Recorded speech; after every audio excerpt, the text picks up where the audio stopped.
Struggle T V میں خوش آمدید۔ گزشتہ پاک بھارت ٹینشن کے بعد جو جنگ بندی ہوئی ہے اس میں عالمی طاقتوں کی طرف سے ایک انٹروینشن ہمیں نظر آئی ہے، ثالثی کی کوشش نظر آئی ہے، اور بالخصوص جو امریکی صدر کی جانب سے ایک بار پھر کہا گیا ہے کہ دونوں ملکوں کے درمیان جو وجہ تنازع ہے وہ جموں کشمیر کا ایشو ہے، اور اس جموں کشمیر کے ایشو پہ وہ ثالثی کرنا چاہیں گے۔ اس کے ساتھ ساتھ پھر ہمیں ایک بار پھر جب پاکستان اور بھارت جنگ کے دہانے پہ کھڑے تھے تو پھر انٹرنیشنل میڈیا میں ہمیں ایک بار پھر جموں کشمیر کا ایشو جو ہے وہ ہائی لائٹ ہوتے ہوئے نظر آیا، جس کے حوالے سے بالخصوص 2019 میں 5 اگست کے بعد یہ کہا جاتا تھا کہ جموں کشمیر کا مسئلہ جو ہے وہ اب تقریباً جو ہے وہ ختم ہو گیا ہے۔ اس کے حوالے سے جو ہے وہ مزید کوئی ڈسکشن اس طرح سے ہمیں عالمی سطح پہ نظر نہیں آئے گی، بالخصوص جب بھارت نے جموں کشمیر کا اسپیشل سٹیٹس ختم کرنے کے بعد جموں کشمیر کو 2 یونین ٹیریٹریز میں تقسیم کرتے ہوئے بھارت کے مرکز کے ساتھ منسلک کر دیا تھا، اور اس پہ ایک جو ہے وہ بہت سیکیورٹی میئرز اس طرح سے لیے گئے تھے کہ تمام تر سیاسی آوازوں کو قید کر دیا گیا تھا۔ اس کے بعد ایک تاثر یہ پایا جاتا تھا کہ جموں کشمیر کے لوگوں نے بھی آزادی کی بات کرنی ہے، اس کے لیے جدوجہد کرنا ترک کر دیا ہے، اور عالمی سطح پہ بھی کوئی اس کے حوالے سے ڈسکشن نہیں ہوگی۔ لیکن پھر ہم نے دیکھا کہ گزشتہ جو انتخابات تھے، اسمبلی انتخابات تھے، ان میں جموں کشمیر کے لوگوں نے ایک رد عمل کے طور پہ ووٹ دیا، اور مودی حکومت کے جو تمام تر پالیسیز تھیں ان کو مسترد کرتے ہوئے جو ہے وہ ووٹ کے ذریعے سے ان کے خلاف فیصلہ دیا، ان تمام تر پالیسیوں کے خلاف فیصلہ دیا۔ لیکن پھر جو ایک جنگی ماحول بنا پہلگام واقعے کے بعد، اس کے بعد پھر جو ہے وہ عالمی سطح پہ بھی ہمیں یہ ڈسکشن دوبارہ ابھر کے سامنے آتے ہوئے نظر آ رہی ہے کہ جموں کشمیر کا مسئلہ جو ہے وہ اس کو حل کیے بغیر اس خطے میں امن جو ہے وہ ممکن نہیں ہے۔ اور اسی بنیاد پہ ہم نے دیکھا ہے کہ ایک بار پھر جو ہے وہ امریکی صدر نے یہ تجویز پیش کی ہے۔ یا ہم یہ ڈسکس کرنے کی کوشش کریں گے کہ کیا یہ پہلی بار ہے، اور کسی حد تک جو ہے وہ ہمیں جو ہے وہ اس کو پریز کرتے ہوئے لوگ بھی نظر آ رہے ہیں کہ جموں کشمیر کے مسئلے پہ ثالثی اگر امریکہ کرتا ہے تو شاید کوئی مسئلہ حل ہو جائے گا۔ تو اس کیفیت میں یہ ڈسکس کرنا ضروری ہے کہ ماضی میں کتنی بار اس پہ نیگوسیشنز ہو چکی ہیں، کتنی بار میڈییشن ہو چکی ہے، کتنی بار مذاکرات ہو چکے ہیں، اور بالخصوص جموں کشمیر کا مسئلہ جو ہے وہ پاکستان اور بھارت کے درمیان جب بھی ٹینشن ہوئی ہے، جب بھی جنگی ماحول بنا ہے، یا جو ہے وہ ایک فل فلیج جنگ جو ہے وہ مسلط ہوئی ہے اس ریجن پہ، تو ہر ایک جنگ کا یا جنگی کیفیت کا اختتام پھر جو ہے وہ جب مذاکرات کی صورت میں ہوا ہے تو اس میں مسئلہ کشمیر جو ہے یا مسئلہ جموں کشمیر جو ہے وہ سب سے ٹاپ پہ رہا ہے، یا ٹاپ پرائرٹی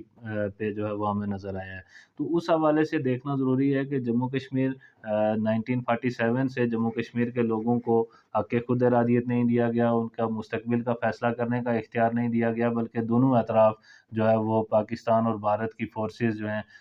ان کے قبضے میں جموں کشمیر کی ٹیریٹریز چلی گئیں، اور کسی ایک ایسے پہ جو ہے وہ چائنا کا قبضہ ہمیں نظر آتا ہے، گو وہاں پہ آبادی موجود نہیں ہے، اور جموں کشمیر کو ایک سیز فائر لائن کے ذریعے سے ایک جنگ بندی جب ہوئی تو اس کو تقسیم کر دیا گیا۔ تو اب 1948 میں جو جنگ بندی ہوئی تھی، جنگ بندی لائن جو ہے وہ تعین کی گئی تھی، وہ بھی عالمی سامراجی اداروں کی مداخلت سے ہی قائم کی گئی تھی۔ پھر ٹیریٹریز جو ہے وہ ان کا تعین کیا گیا 1949 میں کہ جموں کشمیر کا جو متنازعہ یا ڈسپیوٹڈ ٹیریٹریز ہوں گی وہ کون کون سی ہوں گی۔ پھر اس کے حوالے سے ایک لمبی ڈیبیٹ ہمیں جو ہے وہ اقوام متحدہ میں نظر آتی ہے، مختلف قراردادیں میں 17 سے 18 قراردادیں جموں کشمیر ایشو پہ اقوام متحدہ کی سلامتی کونسل کی طرف سے جو ہے وہ منظور کی گئی ہیں، یا UNCIP کی طرف سے جو کمیشن تھا انڈیا اور پاکستان کا کے بارے میں UN کا، اس کی طرف سے منظور کی گئی ہیں۔ لیکن اس کے بعد پھر ہم نے جو ہے وہ 1965 کی جنگ میں اس مسئلے کو ایک بار پھر جو ہے وہ دونوں ملکوں کے درمیان زیر بحث آتے ہوئے دیکھا۔ پھر اس کے بعد 1971 کی جنگ میں بھی جو ہے وہ جموں کشمیر کا ایشو جو ہے وہ مذاکرات کی ٹیبل پہ آیا۔ پھر 1960 میں اس سے پہلے جب انڈس واٹر ٹریٹی یعنی پاکستان اور بھارت کے درمیان جموں کشمیر سے بہنے والے پانیوں پہ جب ان پہ اختیار یا ان کی پانی کے استعمال کے حوالے سے معاہدہ کیا جا رہا تھا، اس وقت بھی جموں کشمیر کا قضیہ جو ہے وہ دونوں ملکوں کے درمیان تھا۔ پھر 1971 کے بعد ظاہر ہے بائیلیٹرل قرار دے دیا گیا اس ایشو کو، لیکن اس کے باوجود پھر جب بھی جنگی صورتحال قائم ہوتی رہی تو عالمی اداروں کی طرف سے کہیں نہ کہیں اس کا تذکرہ آتا رہا کہ جموں کشمیر کے مسئلے کو جو ہے وہ مذاکرات کے ذریعے سے حل کیا جائے، وہ اسلامک کوآرڈینیشن کانفرنس ہو، جو ملکوں کی ایک کانفرنس ہے OIC، اس کے ذریعے سے ہو، یا پھر جو ہے وہ امریکہ کے ذریعے سے ہو، یا پھر UN کی طرف سے ہو، یا پھر دیگر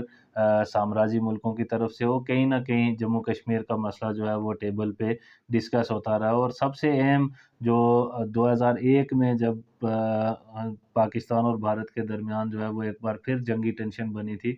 اس کے بعد جو ہے وہ پیس نیگوسیشن جو ہیں وہ تھوڑی لمبی چلیں، اس میں 4 نکاتی فارمولہ سامنے آیا، اور اس پہ پھر جو ہے وہ آر پار تجارت کا سلسلہ شروع ہوا، بس سروس شروع ہوئی اور ٹریڈ سروس شروع ہوئی۔ اس میں پھر ٹریک ٹو ڈپلومیسی جو پہلے سے کسی حد تک چلتی تھی، اس کو بڑے پیمانے پہ شروع کیا گیا۔ اس عہد میں امن کی آشا کے طور پہ بھی جو ہے وہ دونوں اطراف سے جو لبرل یا ترقی پسند یا پھر سول سوسائٹی سے تعلق رکھنے والے لوگ تھے، وہ بھی اس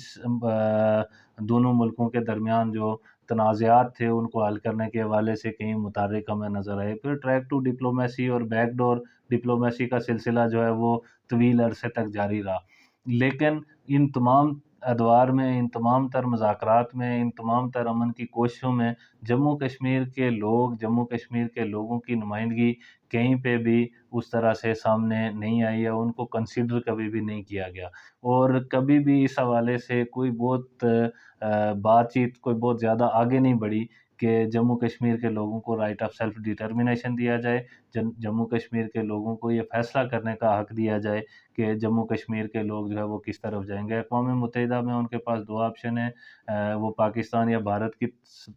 کے ساتھ جانے کے لیے ووٹ کر سکتے ہیں رائے شماری میں یا پلیبیسائٹ میں، لیکن وہاں پہ بھی بھارت اور پاکستان کا رضامند ہونا ضروری ہے اس بات پہ کہ جموں کشمیر میں پلیبیسائٹ کروایا جائے۔ تو اٹ مینس کہ جو سامراجی ادارے ہیں ان کے ذریعے سے جموں کشمیر کے مسئلے کو حل کرنے کا راستہ جو ہے وہ موجود نہیں ہے۔ ماضی کے تمام تر تجربات نے بھی یہ واضح کیا، اور پھر جموں کشمیر کے مسئلے کو پیدا ہونے کے پیچھے جو محرکات ہیں، جو تضادات ہیں، اور جو جیو اسٹریٹجک جو امپورٹنس ہے اس خطے کی، اور اس کے لیے اس کے پیچھے جو سامراجی مفادات کار فرما ہیں، اس بنیاد پہ جو ہے وہ یہ جموں کشمیر کا ڈسپیوٹ جو ہے وہ اس کو کریٹ بھی کیا گیا تھا اور کسی حد تک سسٹین بھی رکھا گیا ہے۔ تو اس بنیاد پہ اگر دیکھا جائے تو اس تمام تر جو مذاکرات کاری ہے، جو ڈپلومیسی ہے، جو سفارت کاری ہے، اس کے ذریعے سے جموں کشمیر کا مسئلہ جو ہے وہ حل ہونے والا نہیں ہے، اور پھر دوسرا آپشن جو ہے وہ ایک جنگ ہے اس نظام کے اندر، اور اس جنگ کے ذریعے سے بھی ہم نے بارہا تجربات دیکھے ہیں، اس میں پراکسی وار بھی رہی ہے کہ اس کے ذریعے سے بھی جموں کشمیر کا مسئلہ جو ہے وہ حل نہیں ہو سکا ہے۔ تو اس مسئلے کے حل کے حوالے سے پھر جو ہے وہ سوالات ابھر رہے ہیں کہ کیا امریکی صدر کی جو ثالثی ہے اس کے ساتھ ہونے والے جو مذاکرات ہیں ان میں جموں کشمیر کا مسئلہ حل ہو سکے گا۔ اس حوالے سے میرے خیال میں یہ چیز دیکھنی ضروری ہے کہ جس مذاکرات میں جموں کشمیر کی نمائندگی موجود نہیں ہوگی، جموں کشمیر کے الیکٹڈ ریپریزنٹیٹیوز نہیں ہوں گے، گو اس وقت جو ہے وہ کوئی بھی کسی بھی جموں کشمیر کے تمام منقسم حصوں میں کوئی ایک الیکٹڈ ریپریزنٹیٹیو اس طرح سے نہیں ہے، جو کہ جبر کے سائے میں کلونیلزم میں اور کلونیل ایکٹ کے ذریعے سے یا قوانین کے ذریعے سے منتخب ہونے والے لوگ جو ہیں وہ لیجیٹیمیٹ ریپریزنٹیٹیوز ہو نہیں سکتے ہیں۔ تو اس بنیاد پہ ظاہر ہے جموں کشمیر کو ریپریزنٹ کرنے والی کوئی آواز جموں کشمیر سے موجود نہیں ہے، تو اس کیفیت میں جموں کشمیر کے جو انٹرسٹ ہیں ان کو کبھی بھی جو ہے وہ وہاں پہ ان کی نمائندگی کوئی نہیں کر سکتا، اور اس بنیاد پہ بھی، اور دوسرا سامراجی ممالک کے درمیان جو ان تنازعات کو حل کرنے کے لیے جو لے دے یا بارگیننگ ہوتی ہے، اس میں ان کے اپنے جو تصویراتی مفادات اور مقاصد ہیں وہ کار فرما ہوتے ہیں، وہ ان کو پرائرٹی دی جاتی ہے، عام لوگوں کے جو مسائل ہیں ان کو ترجیح نہیں دی جاتی ہے۔ جموں کشمیر کے مسئلے کو حل کرنے کا ایک ہی راستہ موجود ہے، وہ جموں کشمیر اور پھر اس کے ساتھ ساتھ بھارت اور پاکستان میں بسنے والے جو عام لوگ ہیں، جو محنت کش ہیں، جو مظلوم قوم ہیں، ان کی جو ہیراول پرتیں ان کی مشترکہ جدوجہد ہی ایک راستہ ہے کہ جموں کشمیر کے قضیے کو، جموں کشمیر کے مسئلے کو حل کیا جائے، اور جموں کشمیر ہی نہیں بلکہ بھارت اور پاکستان میں بسنے والی جو مظلوم قومیں ہیں ان کو بھی جو ہے وہ حق آزادی مل سکے، ان سے بھی جو ایک سامراجی قبضہ ہے یا جبر ہے اس کا خاتمہ کیا جا سکے۔ اس کا ایک ہی طریقہ یہی ہے کہ تمام قوموں کے محنت کش طبقات جو ہیں وہ اس نظام کے خلاف جدوجہد میں سامنے آئیں، اس نظام کو چیلنج کریں، اور جموں کشمیر کے حق آزادی کو پاکستان اور بھارت کے محنت کش طبقات کی جانب سے جب تک اس کو تسلیم نہیں کیا جاتا، جب تک اس کے ساتھ اظہار یکجہتی نہیں کیا جاتا، تب تک جو ہے وہ جموں کشمیر کے پہ جو قبضہ ہے اس کا خاتمہ نہیں ہو سکتا ہے۔ اور اس بنیاد پہ ہم سمجھتے ہیں کہ جموں کشمیر کے لوگوں کو سامراجی اداروں سے آس اور امید لگانے کی بجائے کسی اور سامراجی آقا سے یہ امن کی بھیک مانگنے کے بجائے امن کے لیے اور آزادی کے لیے جو ہے وہ جدوجہد کا راستہ اختیار کرنا پڑے گا۔ جدوجہد کے علاوہ اور کوئی راستہ نہیں ہے کہ جس کے ذریعے سے اس خطے میں لوگوں کو حقیقی آزادی میسر آ سکے یا اس نظام کا خاتمہ ہو سکے۔ اب تک کے لیے اتنا ہی، ایک نئے ویلاگ کے ساتھ آپ کی خدمت میں پھر حاضر ہوں گے۔